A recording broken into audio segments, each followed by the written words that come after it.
might not anticipate. I am David Bloom. I am a writer for a couple places like Forbes and TV Rev and Tube Filter, where I write a weekly column on influencers online.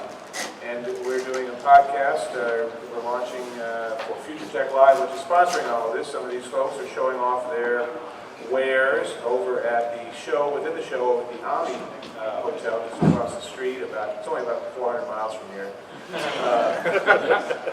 But you can walk it within the day. And it's part of the show. Like, if you have your badge, you can go and see it. They also are doing a esports thing at the Marriott, the other direction. And that's pretty cool too. So we are delighted to be here. I'm going to let each of our panelists briefly describe who they are and why they are so damn cool. Let's start with you, Christian. No pressure. No pressure, but talk into the mic. Hold the mic up, talk into it like it's your friend. So everybody can There we go. All right. So hi, my name is Christopher Morales. I represent VR Leo USA. We are a virtual reality arcade creator. We make arcade cabinets that are virtual reality specific, and we design the whole unit along with the games that go inside of it. So it's sort of like a pinball machine for VR? Yeah. Yeah. Okay, cool. All right. Alex? Hi, my name is Alex Alvarez. I work for Noidum. The easy way to remember that is motion backwards. We do motion capture, and in the traditional sense, it is for film and animation, but we do a lot of different disciplines from robotics, VR, AR, ergonomics, so a little bit of everything. And the Fitbits that he has on his arms are just so the computer can figure out what kind of motion it's capturing. So, next. How you doing? My name is Kwako Lanning, and I'm an educator. I work at the San Diego Jewish Academy, and we do a ton of work around VR and AI as well, and especially robotics. And I'm here on behalf of Sony because we use the COOV system for most of their students. And COOV is K-O-O-V, and it's, I guess, supposed to be cool something. Amazing. Okay, it's amazing. It's modular bits of stuff that you put together that become robots. Exactly, and then there's also a coding component as well. There's a coding component, of course, that ruins everything. Christopher? Richard. Richard, I'm sorry, Richard. So we were supposed to say why we're cool. Well, I'm only cool because I'm sitting between Baku and Stacy. My name is Richard Lane. I represent the Legends of Lightfall comic book series that is being announced here for the first time at Comic-Con, and you will see technologies that we have built around that comic book to entertain and educate kids at the Legacy Center, which is being built right here in San Diego and will be opening next year. We're using RFID, Internet of Things technologies, personalizing a lot of the experiences and allowing kids and adults to learn about the world themselves and events through interaction and participation. Great. Stacy? My name is Stacy Patch. Hold that mic too. My name is Stacy Patch, and I work for a company called the Raymond Corporation. We're a bit unique, and this is my first time at Comic-Con, in that we actually manufacture forklifts, electric forklifts. So why are we cool? Well, we have started to develop a virtual reality product that you can use to train operators in forklifts. And I should also thank all of you on this panel because you have helped to shape the future engineers that can help us improve our products as well as we also dabble in autonomous vehicles and engineering. So it's very exciting to be here, and it's a pleasure to be at Comic-Con. I just want to say there's nothing really cooler than a forklift, though.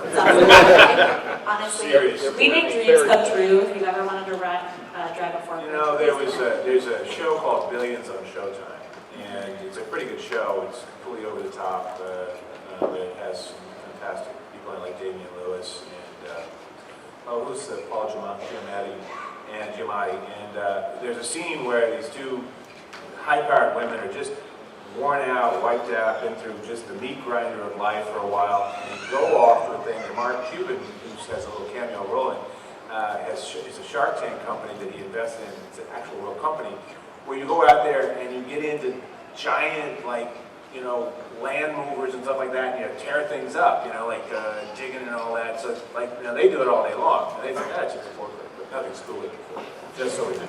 Very cool stuff. And finally, I drove the fork. I'm not sure he's got his mic on. Down the Far end. mine. No test. Here we go. I drove the forklift yesterday. I highly recommend it to everyone. It is a rush. It is fun.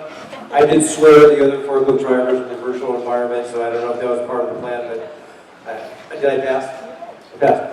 I represent University of California, San Diego, the Center for Astrophysics and Space Science, and the Arthur C. Clarke Center for Human Imagination. And we're cool because we specialize in the origin and evolution of the universe. And the Clarke Center specializes in the intersection of science fiction, imagination, and science. And I have an expertise in extended reality. We do a lot of research and artifacts in VR and AR, mostly in the service of scientific and data visualizations. And I'm a consultant to several immersive companies, including one called North, by North actually, which is augmented reality glasses, which is on exhibit at Future Tech Live. And it's really something to try them out. Yeah, they've got, there's also a pop-up planetarium over there, I believe. Yeah, so the Center for Astrophysics and Space Science has a pop-up planetarium exhibit at Future Tech Live. And it's really great because it's actually as good as a regular giant planetarium, like if you went to the Griffith Park Observatory or something. And it's staffed by our grad students and postdocs who are very expert in astronomy and astrophysics, and it's fun to ask them all of your questions. That's true, they're the real stars of your program. I was going to resist that one. It's interesting you mentioned Arthur C. Clarke. He's the man who famously said any sufficiently advanced technology is indistinguishable from magic. So we have a bunch of magicians up here, or at least indistinguishable from being magicians. I guess one of the things I'd like to focus on is, as we look forward, what's the coolest thing that you're playing with right now, that you're doing right now, that people should know about that's going to be coming into their lives in the next 5 years? Let's start with Stacy. Oh, jeez. Because nothing cooler than forklifts. Oh, yeah, sorry. Thank you. Yeah, so just to go a little bit more in depth, you know, we talked about our product being a forklift simulator. We're really unique in the sense that we've actually been able to integrate it right into an actual forklift. So a piece of equipment that can be upwards of 10,000 pounds becomes your gaming control of sorts. So it's really exciting because how many of you out here have experienced virtual reality? I'm assuming everybody in this room, right? So the opportunity to be able to stand on a piece of equipment that's going to then go move in a warehouse is very, very exciting. And it helps that operator to become really comfortable and confident and used to what they're going to be doing on a daily basis. So there's a lot of excitement around that. And our product has gotten a lot of attention both in the way that it's developed and designed, because it's great quality graphics and everything's really beautiful. We integrate the lead motion sensor into the front so that we can actually use our hands. And that's necessary for us because we couldn't go into an application using gaming controls because we needed people to work with their hands, right? They were going to be using these controls on a forklift every day. So we needed that application to really make sense. And so we've got that equipment in there, and that allows them to really touch and feel the exact product that they're going to be using. So it's been really exciting to see people react and respond. You know, and as the future of virtual reality becomes better, we'll obviously look at optics, tracking, and all of those things. And definitely we're looking at augmented reality solutions. I mentioned before as well, as a forklift company, just like you're seeing self-driving cars, self-driving forklifts do exist, right? We do have autonomous vehicles as well. So we have to keep up with the Jones, if you will, and keep those technologies moving also, because you're our consumers. You buy products, we move products. So it's really important for us to be involved in that and make sure we can keep our customers running smoothly. So one of the cool things that I'm looking at, and part of my job is I get to play with virtual reality every day, and I get to play with augmented reality every day. So we'll certainly look in that space and find out ways we can incorporate those technologies, you know, whether it be picking solutions in warehouses, things like that. to help productivity and make things integrate seamlessly, solutions or systems integrate seamlessly using those technologies. So it's been really exciting for us to keep exploring that. And like I said before, everybody here has really helped us, because as we're looking at the people working in a warehouse, it's our millennial generation that's experienced virtual reality. They're really good at it. It's great to see the 10-year-olds come through Future Tech Live, and they're actually really good forklift drivers. Of course, they can't work yet, but we're prepping them for the future. But, in California, we all work. Yeah, so there's all these amazing things happening, and I it's, cover rent. yeah, something that's, yes. Ender's game for forklift drivers. So it's definitely something that we continue to explore and want to keep up on, so that we can keep, improving efficiencies. And not many of you think about a warehouse or a forklift, but it really is such an impact on moving the things that you have and your lives. And particularly in the era of Amazon and direct drop shipping and all that, everybody's taking the factory and going from the factory right to your home instead of going to a store. But the robotics thing interests me, and probably you talk a little bit about what you guys are doing with Coov and why it's interesting. I think this modular, you're essentially doing the equivalent of really cool looking Legos. Legos are cool too. We've established Legos are cool, but these are like cooler than Legos. And they're cooler than even the Mindstorm Legos, right? So I don't want to slag another company. you're not going to select. I don't see anybody from Lego up there. Yeah, don't mess with the Lego people. They will mess you up. Exactly. Currently, I have a camp happening at our school with students from the U.S. and students from China that are using AR, VR, and Coov to develop actual solutions for climate change issues. How old are these kids? 13 to 16 year olds. 13 to 16 from both countries, focused on climate change. Focused on climate change. And the idea being that overall we're trying to shift how education is used, and the idea of having students use emerging tech to develop solutions.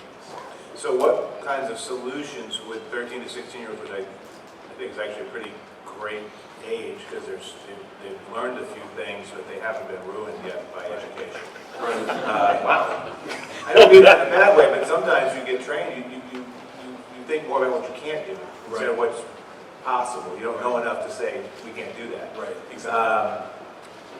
But what do they come up with, and then the things that you're doing, how can they impact climate change? Writing code seems like, okay, well, what would that be? What are those ideas that they're coming up with? Well, the idea is not necessarily that code directly will, but so for instance today I had students testing out their AR apps that they built. One student built out, and this was a student using her imagination, there was some sort of machinery that used animals to connect different parts of the machinery to pump pollution into an ocean. And so you had to walk around with a phone and rescue all the animals, and then that would disassemble the machinery. At this point, students are really thinking about how do I connect with other people my age and make this relevant to them. And we are sort of basing all of this on the unsustainable goals.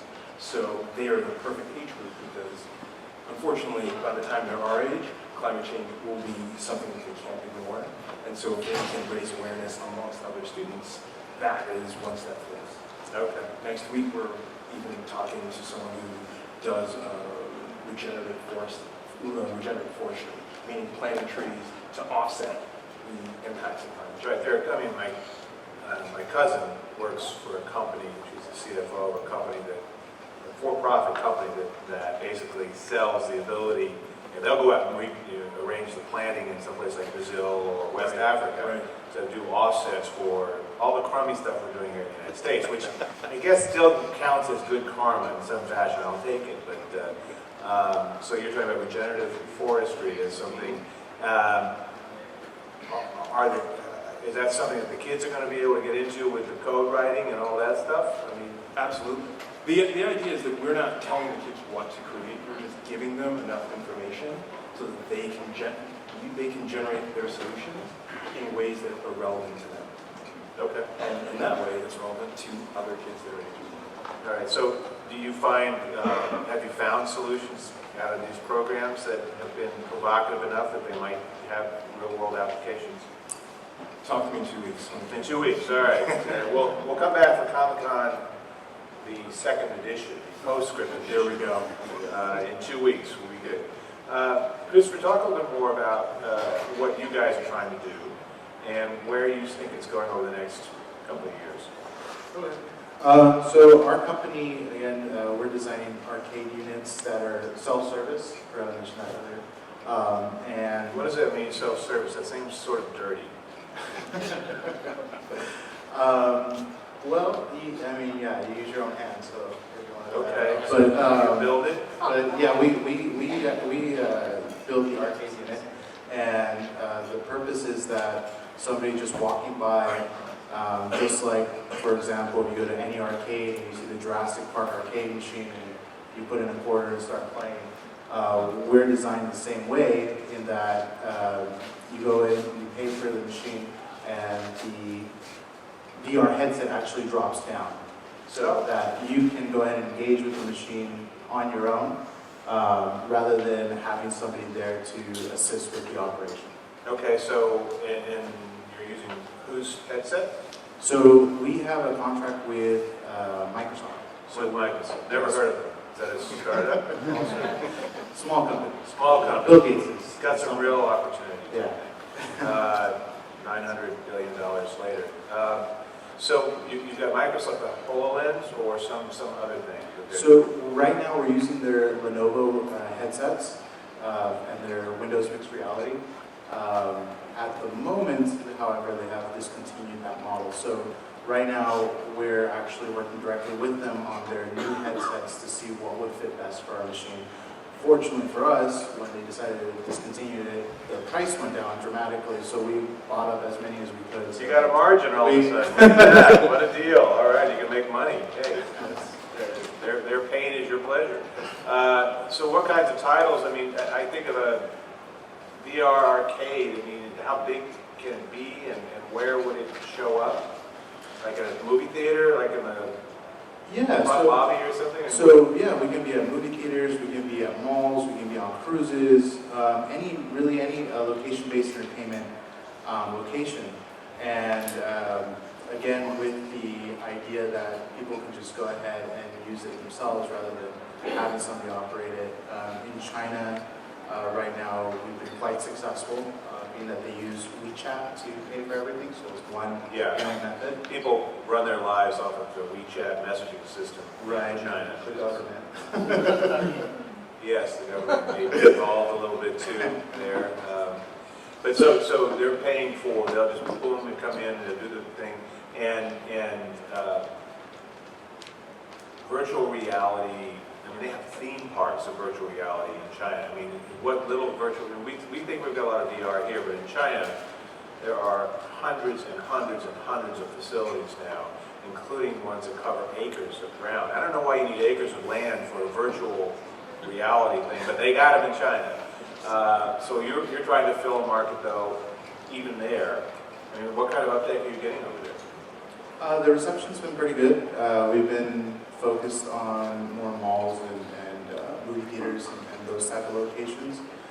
We have been talking to those theme parks, and so we're slowly getting in that process. Our final version of our machine just finished about 2-3 months ago in May.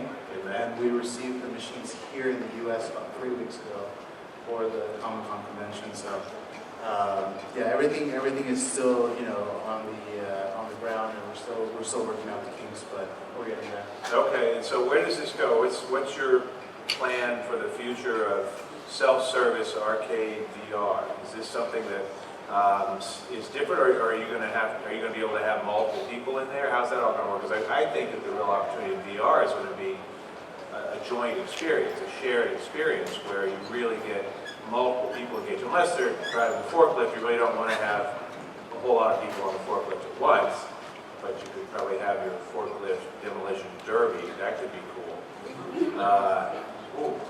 That's a game for somebody out there. That's a game. You can work it. So like the shared experience, and also because we've seen what's happened with Twitch and other live things, the ability to view the experience. Correct. People are playing.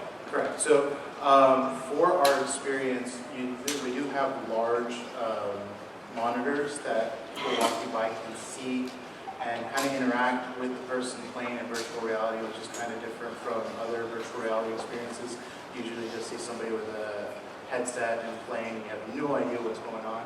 But there's a large 60-inch screen where you can see what they're seeing. Well, how do you interact, or how do you, I mean, well, it's still a 2D instead of a 3D fully immersive thing, but I mean, how do you interact with it? So in that sense, we're looking towards the future to hopefully record so that people can live stream and see what's going on. Also, we've developed an app, so down the line, they can take it home and they can interact with it, and then go back to the machine and play it with AR, VR type of experience. So there's a lot of potential, and also we've also developed a self-cleaning process for the machine with Yes, we were talking about germs beforehand, and particularly after the last panel, which was all about using DNA to do all kinds of things. I guess it's good to have a self-cleaning function here, right? yes, and just perfecting that function as well. So Okay. because I know that in a lot of locations that have tried VR, the cleaning process tends to be the most difficult, and that's what makes it tough to make it self-service. Sure, sure. So have you cracked that nut? Because that seems to me that's the real future, is the deodorizing self-service. So I got some people I want to introduce you if you figure out how to do that. I think some of them may be walking around in the exhibit hall. But that's one of the things you're trying to deal with. yes. So Alex, you are doing mocap, but we're moving so far beyond what mocap was. Tell me where it's going, what's happening, and how you're helping make it go there. Yeah, absolutely. So with us, we do full body tracking, but we want to take full body tracking that was done for professionals or could only be done on a large scale with people that had money to really a consumer level and to everyone's home. So some of the things that we're doing right now are trying to condense or reduce the number of sensors that you would place on the body. For example, right now, I can't see all of them, but I'm wearing 17. And one of the most popular things, I don't know if you guys are like anime geeks or if maybe, I don't know. And then, Do we have any anime geeks here at yeah. I didn't see they're coming to Comic-Con, I gotta tell you. I figured it's probably like a couple people maybe. So. In Japan, there's a huge boom in what's called VTubers. VTubers? Yeah, virtual YouTubers. Virtual YouTubers, okay. Yeah, Tsunai. So, fun fact, they use our suit. They don't know that. Secret, right? So for them, you know, these VTubers, yeah, 94. This one's going out on the web right now. So some of these virtual YouTubers, so they're because we have things like little Michaela, right? Yeah. So that is, if you don't know, a gigantic Instagram account, several million followers now, does not exist as a human being, but looks like a human being, and she was actually manufactured by a branding company in Los Angeles because we didn't have enough good-looking people in Los Angeles already, so we had to make some up. And that's the whole trend that the brands really like because they don't do things like, you know, get drunk and do bad things. They're just virtual avatars, essentially. Exactly. So, You've got some that they're animating them. Correct. So, like, you know, like you're saying, Lil Michaela's like a front-facing character, and anyone could be her, you know, and whoever the actress behind her is, you know, wearing the clothing or anything like that, but Lil Michaela's always has a smile on her face, she's going shopping, you know, she's high-end. Same with these virtual YouTubers, so essentially, you know, it's a voice modulator or a voice actress, but she's never going to get drunk or lit, as the kids say. As the kids say. Yeah. No, she's never going to give you bad PR, and she has a large following. So, you know, it's one of these amazing things that, you know, virtual YouTubers is kind of blown up in Japan, but it really hasn't taken off so much in the US or anywhere else in the world. So what we're trying to do is really reduce the number of kind of motion capture points to make everyone a VTuber, if you want to, right? You know, it's interesting because I think that actually they call it, don't they call it Idoru? I think is the word, which is a kind of a Japanese version of Idol, right? Yeah. So in the music stars, it didn't exist. William Gibson famously wrote a book of that name, using that word because William Gibson liked Arthur Arthur C. Clarke, is a different kind of magician. And there is actually people who marry, I don't know how you do this, marry a virtual idol, right? And so this is taking it to that next step where they've got video and somebody's animating it with a mocap suit. Correct. Yeah, I think one of the scariest things is, and the US hasn't taken advantage of this, so that if anyone wants to create it, you can. But, you know, obviously Twitch is streaming and most people are gaming with it. Japan takes it to a new level with TikTok. I know they're advertising it around here, but there's also something called showroom. And these are basically your like virtual stages where you're watching people, and it's direct monetization. But you know, Twitch are obviously getting money, but you know, these virtual avatars are interacting with these kind of gifts that you're giving them. So if I'm Kizuna and I'm on TikTok or showroom, you know, you're sending me a $5 teddy bear. You know, it doesn't hurt that it's a teddy bear, but you know, and I'm receiving, I can play with it. And you can send me 100 teddy bears that cost a penny each, right? And I just sent me like $1, right? And it's like nice, you just click, click, click, click, click, and now, you know, direct monetization. So it's quite an amazing trend that I don't think in the US is really picked up. So we're trying to leverage both direct monetization with motion capture, and you know, try to take that for anyone who wants to embody their own virtual avatar.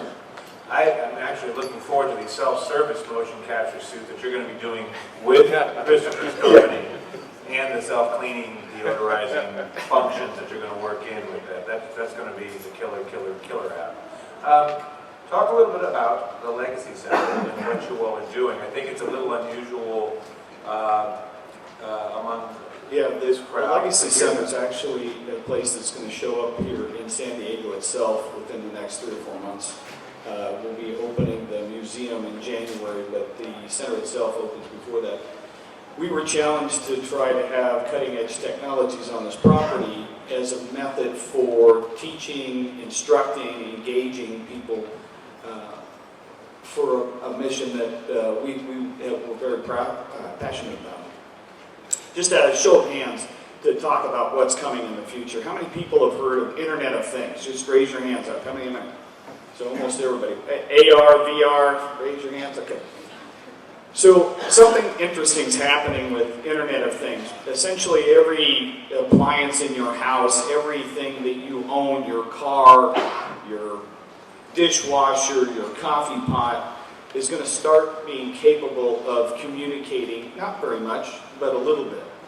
We've kind of turned that on its head and said, okay, we're going to have a lot of sensor systems, experiences, games that you can play, exhibits that will interact with you, but we're also going to customize it the other way around so that the sensors, systems and exhibits will know about you. If you come in and opt with a wristband, an RFID wristband, you'll actually be able to tell that exhibit, that experience, a little bit about you. And then your experience will be different than his experience, that will be different from her experience. I think that not only is this going to be very interesting at the Legacy Center, and it'll be nice for people to come and have fun and learn through this interactive process. Almost everything on the museum side is interactive. But I think you're going to see not only systems in your homes and at work talk to you or be more intelligent on a network, but I think the inverse is going to start to happen as well. It's going to know a bit about you and customize what that coffee pot does for you. So my wife gets extra dark coffee with cream, and I get maybe lighter coffee without the cream, just because it knows it's me and it knows that it's her.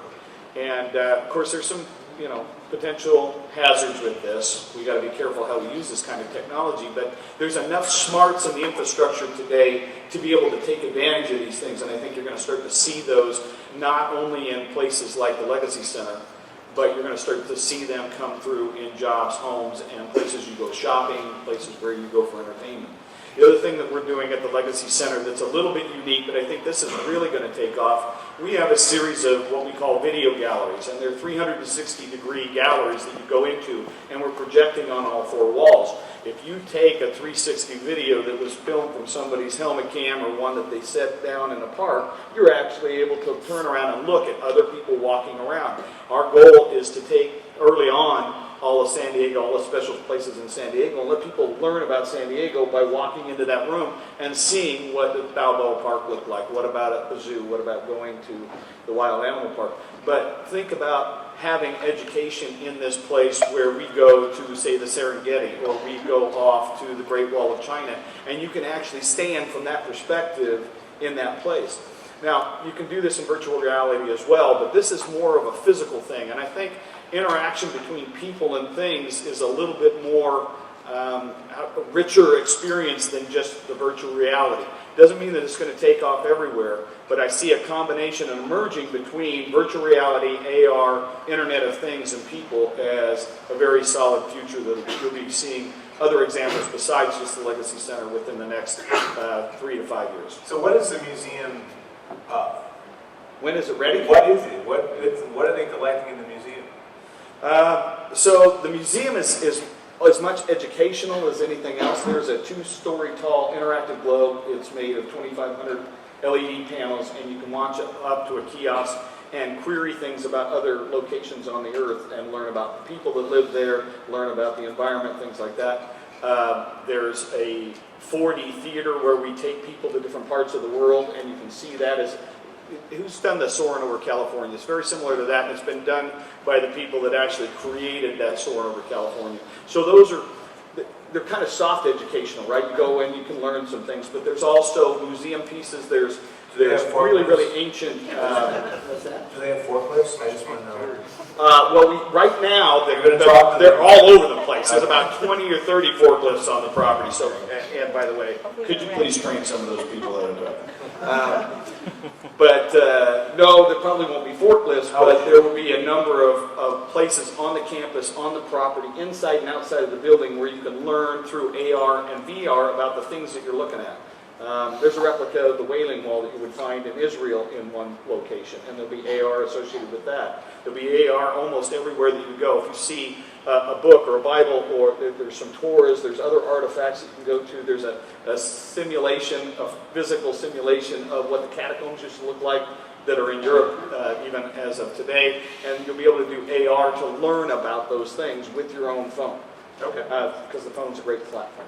It is a great platform. It's sort of interesting these days to think about the future of museums in an era of IoT and VR and really virtualized experiences and mobile with 5G coming along. Well, how does that manifest and how does that affect the educational process and experience? Because there's so many things you can do with your phone. It's like almost, should you do a big old building? Right? Waku and I are going to get together right after this. We've been reaching out to a lot of schools, all the way down to the grade school level, all the way up to universities, to try to look at those 3D galleries to learn, be inside of a heart, and you standing there and learning, right. Or being at a location and learning about history, we could put it around them. And so we think this platform, even though it has an intent for a specific purpose, it's reusable. It's a design pattern, essentially, that can get reused for education of all different kinds. Well, that brings me to the good doctor at the end here, to talk a little bit about where he sees things going and education's challenges, I think, in terms of staying ahead of it all and keeping people trained for, I guess, a lifetime of learning in all the new technologies. Well, the Clark Center and the Center for Astronautics and Space Science, the university in general, UCSD, is a thought leadership center in XR, now is the term that encompasses all the above. And we got tired of MRAR, MRAR, VR, it's like, okay, all the other is called X. So. And we do a podcast called Into the Impossible, where we get into some of these things and talk about the future of it. We have a center for immersive collaboration. And one of the basic issue is ubiquity. When are these things actually going to be in your daily life? And there's a lot of issues in how they affect people psychologically and physiologically. Not everybody has a comfortable experience when they put on goggles or various forms of glasses. This product called Fold by North is one of the attempts to make it very ergonomic and user-friendly so you can use it in your everyday life. I don't see anybody out there right now using extended reality right now at this moment. You don't carry it around with you yet. There's been many attempts at products that are for everyday use.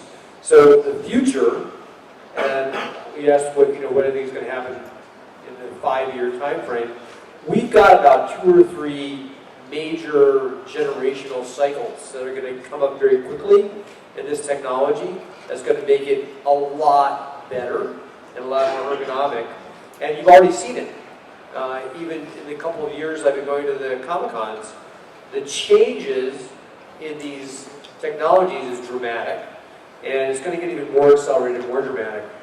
So the question is, are you really going to use these things in your everyday job?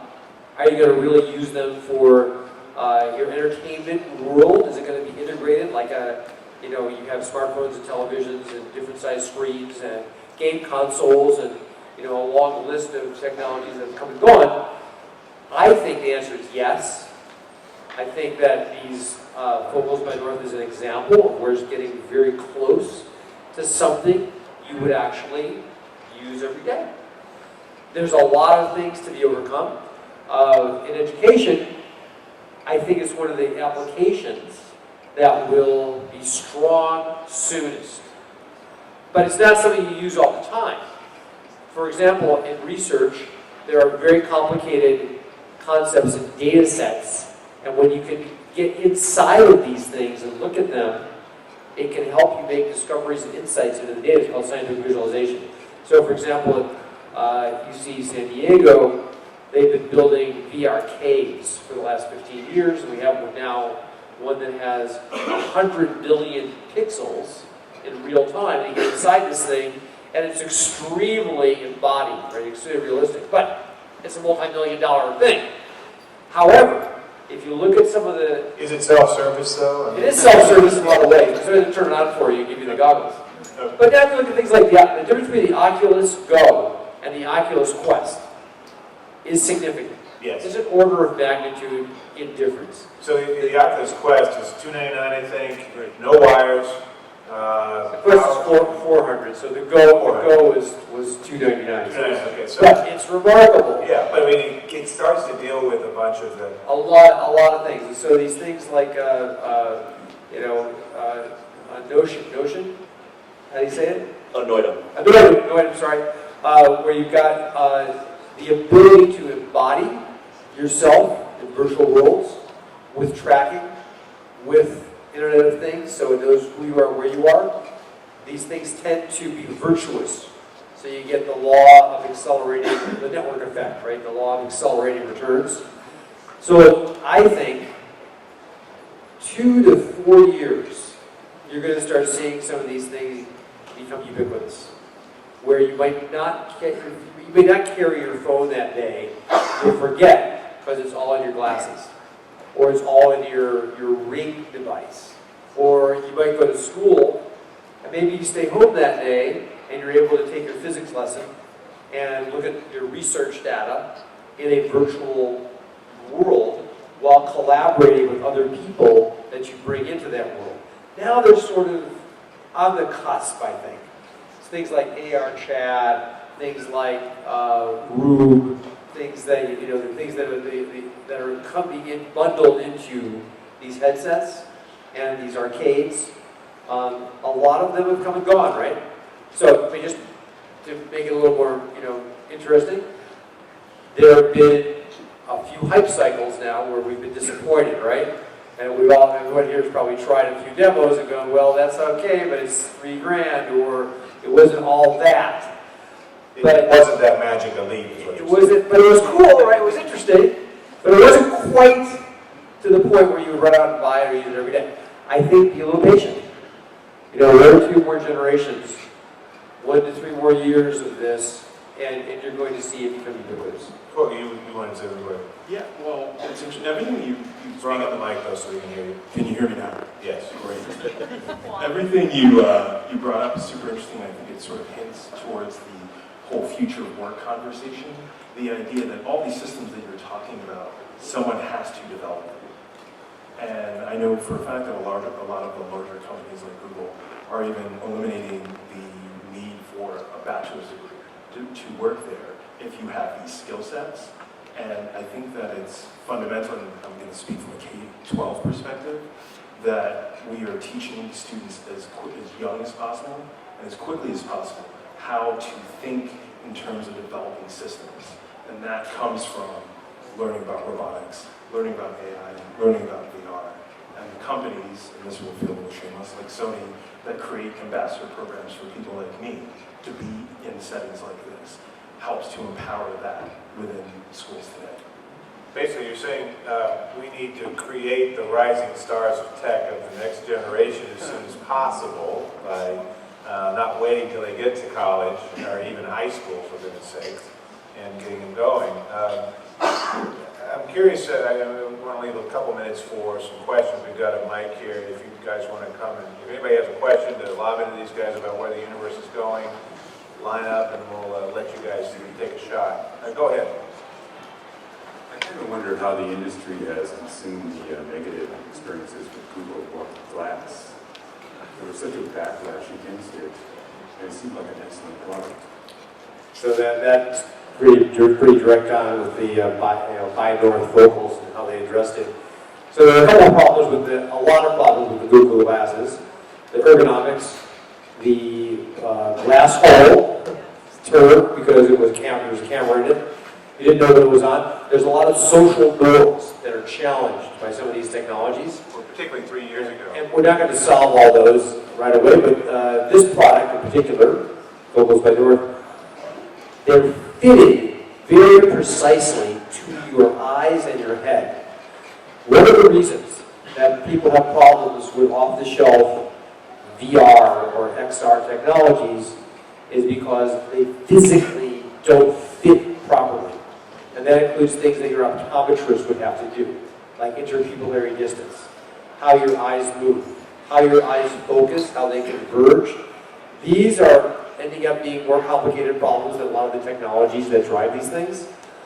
40% of the population is prone to motion sickness. Nothing you do is going to fix that. It's very difficult to deal with. So this company in particular, especially with this investment from Amazon, its integration with Alexa, it's a very elaborate fitting process where they do a three-dimensional measurement of your head and face and eyes. You have to wait 10 weeks to get them.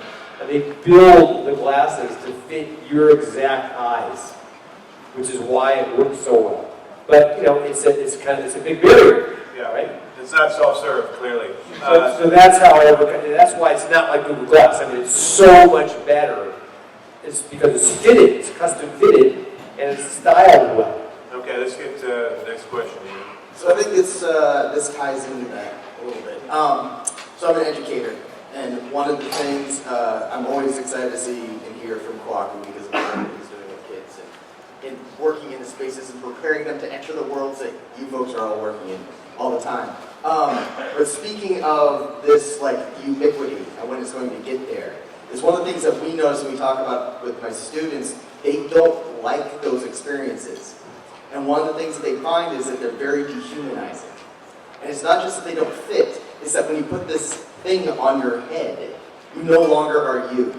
And so what I'm wondering is, what do you see happening in this space? What are you bumping into that is taking AR and VR from being a, hey, cool, I'm like one of those people that we see in the dystopian future movies with the headset on and we're all freaking out because we're all lost in this magical world. What do you see happening that's going to not just make it ergonomic, but actually get to the place where there's fewer and fewer seams between reality and those experiences? That's a huge question. Real quickly though, the short answer is it's the entire user experience now is engineered. So at a certain point, you feel embodied, whether you're doing it through avatars, like the VTuber example, or whether you're doing it through a more realistic embodiment. And if those experiences are designed well, and the interactions are designed well, especially in virtual collaboration, like with Tsunami XR or VR Chat or Ruby, or even the Second Life system called Sensar, it works good. So it's a question of all the above. So that objection has to do with the entire user experience, the entire design of the experience. Yeah. And I think Anybody that else? will be overdone. Very quickly, Yeah. one of the things, we're actually going away from headsets intentionally on the Legacy Center because of the challenges involved with both inclusion, if you're going fully wrapped, or the disorientation that can happen. When we do augmented reality and or virtual reality, we'll go ahead and leverage the phones because everything, in fact, it's my personal belief, and guys, you may not believe this, but if it's not connected to this, our kids, our grandkids don't care. It doesn't exist. It's a It doesn't philosophical exist. question for the So, future, right? If There's, it's not on the phone, it doesn't there's matter. products out there that'll clip on, and they work kind of like the Google box. You've seen those little boxes that have kind of lenses on them, and you can kind of stick them in cheap. But there's a kind that will clip on and just has two little lenses that sit in front of there, and you can still see around when you're holding it up. You get the experience for what you're trying to see, but you also can see what's around you.